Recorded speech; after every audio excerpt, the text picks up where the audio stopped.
Hello and welcome back students. In this video tutorial we are going to read the next topic, that is replication. Replication का simple सा मतलब ये है कि DNA से DNA बनाना.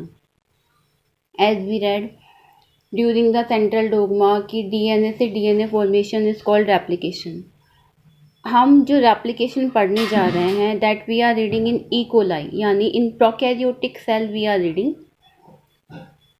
अब इस प्रोसीजर के लिए जितना भी मशीनरी एंड द एंजाइम्स हैं that we will read.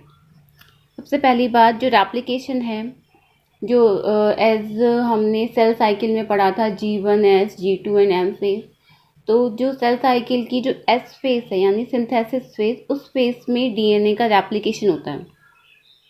Correct. DNA का रेप्लिकेशन सेल साइकिल की S फेज में होता है.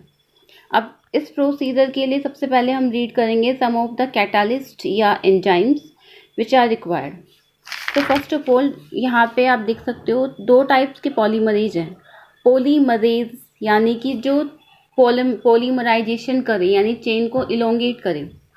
तो there are two polymerase. One is DNA dependent RNA polymerase और एक होता है DNA dependent DNA polymerase. DNA dependent DNA polymerase. तो एक तो है डीएनए डिपेंडेंट आरएनए पॉलीमरेज और सेकंड है डीएनए डिपेंडेंट डीएनए पॉलीमरेज. अब इन दोनों का मतलब क्या है? जब हम बात करते हैं डीएनए डिपेंडेंट आरएनए पॉलीमरेज यानी डीएनए की चेन से डीएनए पे डिपेंड करके डीएनए की चेन का जो नाइट्रोजीनियस बेसिस है उनको यूज करके आरएनए का फॉर्मेशन हो रहा है. डीएनए से आरएनए बनना, तो it is by the DNA dependent RNA polymerase. लेकिन जब डीएनए की चेन को यूज करके डीएनए का ही फॉर्मेशन किया जाए यानी डीएनए पे डिपेंड करके डीएनए का पॉलीमराइजेशन हो, तो this is by the enzyme DNA dependent DNA polymerase. Clear? So as we are reading here replication में यानी डीएनए से डीएनए बनना है, तो रिक्वायर्ड एंजाइम है यहाँ पे डीएनए डिपेंडेंट डीएनए पॉलीमरेज. अब हमें पता है डीएनए की जो चेन है उसकी जो पोलैरिटी होती है वो एंटी पोलैरिटी होती है. एक चेन होती है 5 prime to 3 prime and second होती है 3 प्राइम टू 5 प्राइम. अब ये जो एंजाइम है डीएनए डिपेंडेंट डीएनए पॉलीमरेज, इसमें एक नेचर है या इसकी एक प्रॉपर्टी कह दो that it can synthesise the new chain only in 5 prime to 3 prime direction. This is very important, remember it. कि जैसे ये दो चेन हैं, दो चेन में से जिस स्ट्रैंड की पोलैरिटी 3 प्राइम टू 5 प्राइम होगी ये उसी चेन को कॉपी करेगा 5 प्राइम टू 3 प्राइम डायरेक्शन में. फॉर एग्जांपल जैसे यहाँ देखो ये जो डीएनए का स्ट्रैंड है ये पूरा ये ओपन करके दिखा रखा है, बट जिस फोकस है ये डीएनए की चेन है 5 prime to 3 prime and 3 prime to 5 prime to 3 prime. तो जिस स्ट्रैंड की पोलैरिटी 3 प्राइम टू 5 प्राइम है ये उस चेन को कॉपी करके यानी उस चेन से नया डीएनए बना रहा है इन 5 प्राइम टू 3 प्राइम डायरेक्शन. या इतना समझ सकते हो कि इसकी जो पोलैरिटी की डायरेक्शन है वो है 5 प्राइम टू 3 प्राइम डायरेक्शन. अब सेकेंड चीज़ आती है कि पॉलीमराइजेशन की रेट कितनी होती है. ये होती है 2000 बेस पेयर पर सेकेंड ऐड कर सकता है ये एंजाइम पर सेकेंड 2000 बेस पेयर को ऐड करके न्यू डीएनए की चेन बनाता है. ई कोलाई का जीनोम हमें पता ही है 4.6 into 10 base to power 6 base pair and human का 6.6 into 10 base to power 9 base pair. Correct. तो सबसे पहले हम स्टार्ट करते हैं प्रोसीजर होता कैसे है. फर्स्ट ऑफ ऑल न्यूक्लियस के अंदर अगर हम देखें, ये न्यूक्लियस को थोड़ा लार्ज बनाया है.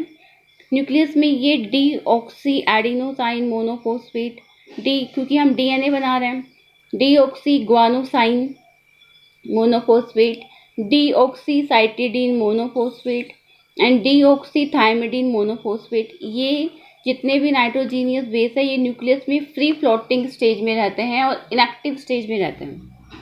इनएक्टिव स्टेज में रहते हैं, मतलब अभी ये कोई इनकॉर्पोरेट नहीं कर रहे, क्योंकि डीएनए रेप्लिकेशन हर टाइम तो होता नहीं है, तो normally they remain in inactive state. तो जैसे ही रेप्लिकेशन होना होता है उस टाइम पे एटीपी एनर्जी करेंसी इनको एक्टिवेट करती है and produce ATP, GTP, CTP, TTP, यानी कि ये क्या बन गए, triphosphate, adenosine triphosphate, guanosine triphosphate, cytidine triphosphate and thymidine triphosphate, यानी इनके पास अभी 3 फॉस्फेट के ग्रुप हैं। क्लियर। अब ये जो ट्राइफॉस्फेट हैं जिनकी अभी हमने पीछे बात की, ये 2 तरीके से काम करेंगे। They act as a substrate, क्योंकि ये सबस्ट्रेट की तरह भी काम करेंगे, ये ऐड भी होंगे वहाँ पे, क्योंकि ये एक्चुअली हैं तो नाइट्रोजीनियस बेस्ड जो फॉस्फेट ग्रुप से जुड़े हुए हैं। और सेकंड काम ये क्या करेंगे, दे विल प्रोवाइड एनर्जी। अब एनर्जी कैसे प्रोवाइड करवाएंगे, इनके पास 3 फॉस्फेट है, अगर हम इस एक को लें तो AMP, 2 आ गए तो ADP एंड 3 ATP।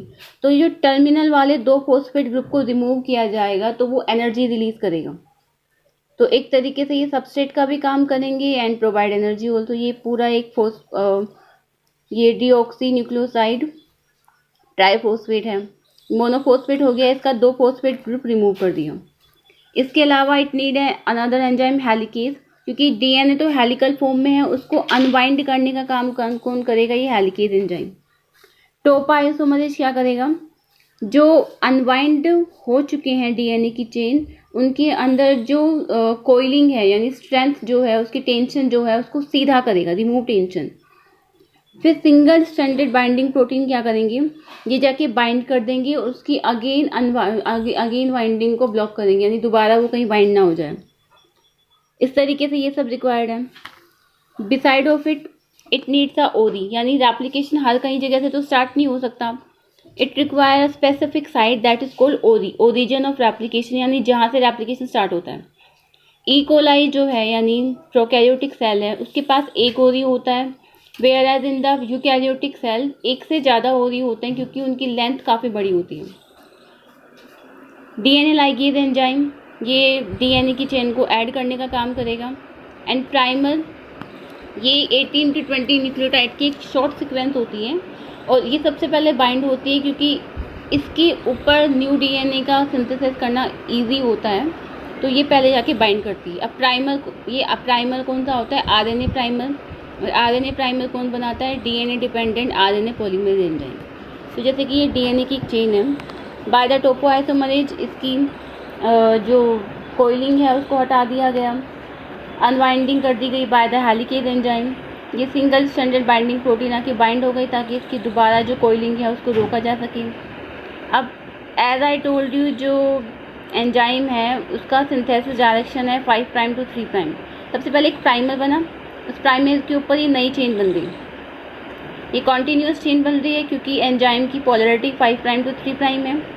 लेकिन जो दूसरा स्ट्रैंड है जिसकी पोलरिटी 3 to 5 प्राइम है, वहाँ पे ये जो डीएनए का सिंथेसिस डिसकंटिन्यूअस हो रहा है, छोटे छोटे फ्रेगमेंट्स की फॉर्म में हो रहा है, और ये छोटे छोटे fragments are called Okazaki fragments. ये जो छोटे छोटे फ्रेगमेंट्स बन रहे हैं इनको हम ओकाजाकी फ्रेगमेंट्स कह सकते हैं।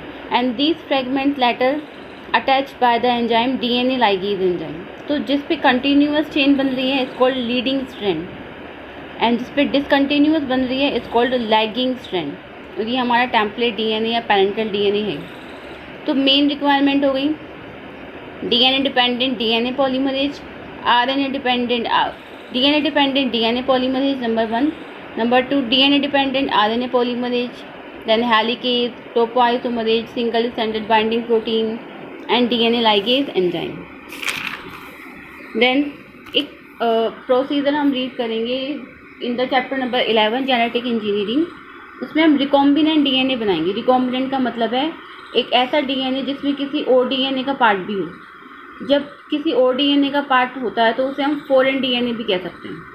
जैसे ये फॉरेन डीएनए है, इसके अंदर कुछ ऐसे एसेंशियल जीन है जो कि बैक्टीरिया के लिए यूज़फुल हो सकते हैं। जैसे कि निफ जीन है, निफ जीन यानी नाइट्रोजन फिक्सेशन जीन।